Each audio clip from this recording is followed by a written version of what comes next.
Assalamualaikum warahmatullahi wabarakatuh. Halo, perkenalkan nama saya Amelia Wandari. Baiklah, di sini saya akan membuat video pembelajaran bab 1 tentang wirausaha produk kerajinan untuk pasar lokal. A. Perencanaan usaha kerajinan untuk pasar lokal. Pasar dapat dibedakan menjadi pasar lokal, pasar nasional, dan pasar global atau pasar internasional. Kebutuhan pasar lokal dapat diketahui melalui pengamatan terhadap pasar sasaran. Pasar lokal adalah pasar yang terbatas di lingkungan atau daerah yang sama dengan tempat produksi. Sedangkan pasar sasaran adalah pasar kelompok atau konsumen yang untuk membeli suatu produk. Ide pengembangan produk kerajinan untuk pasar lokal juga dapat diperoleh dengan mengenali kebiasaan di daerah setempat. Misalnya, kebiasaan melepas alas kaki saat masuk ke dalam ruangan.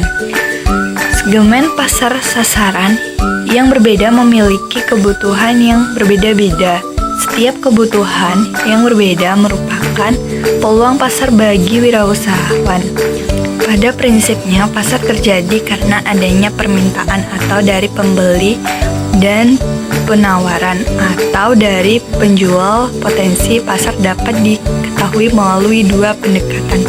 Yang pertama, pendekatan permintaan. Yang kedua, pendekatan penawaran. Yang B, perencanaan dan produksi kerajinan untuk pasar lokal.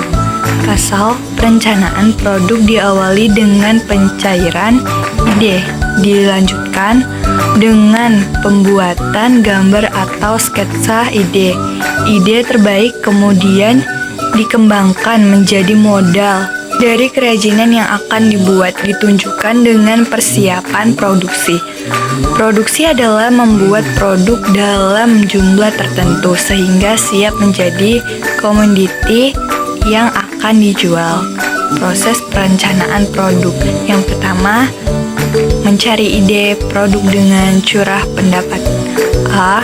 Setiap anggota kelompok harus membebaskan diri untuk menghasilkan ide-ide yang beragam dan sebanyak-banyaknya. Yang B. Beri kesempatan juga untuk munculnya ide-ide yang tidak masuk akal sekalipun ke dalam sketsa. Yang C. Kunci sukses dari tahap berkomitmen dalam kelompok adalah jangan ada perasaan takut salah. Yang kedua, rasionalisasi. Rasionalisasi adalah proses mengevaluasi ide-ide yang muncul dengan beberapa seperti teknis seperti A. Bagaimana menggunakan produk tersebut. Yang B. Cocokkan material yang ada dengan produk yang bakal dibuat. Yang C. Memungkinkan produksi dengan teknik pembuatan yang ada. D. Ukuran apa yang sesuai produksi tersebut agar mudah digunakan. Yang E. Apakah sketsa produk yang ada memungkinkan untuk dibuat. Yang ketiga, prototyping atau membuat model. A. Sketsa ide yang dibuat pada tahap-tahap sebelumnya adalah format 2 dimensi dan dibuat dalam bentuk 3 dimensi. B. Studi model dapat dilakukan dengan material sebenarnya maupun bukan material sebenarnya. C. Alat bantu dapat digunakan dalam pembuatan studi model. 4. Pembuatan desain akhir. Yang A. Studi model dapat menghasilkan 3-5 buah model. Yang B. Menetapkan desain akhir dapat dilakukan melalui diskusi atau evaluasi. Yang C. Proses evaluasi menghasilkan umpan baik yang bermanfaat dalam membentukkan desain akhir yang terpilih. Yang C. Perhitungan harga jual produk kerajinan untuk pasar lokal. Harga jual produk adalah sejumlah harga yang diberikan kepada konsumen yang dihitung dari biaya produksi dan biaya lain di luar biaya produksi, seperti biaya distribusi dan promosi. 1. Proses perencanaan produk.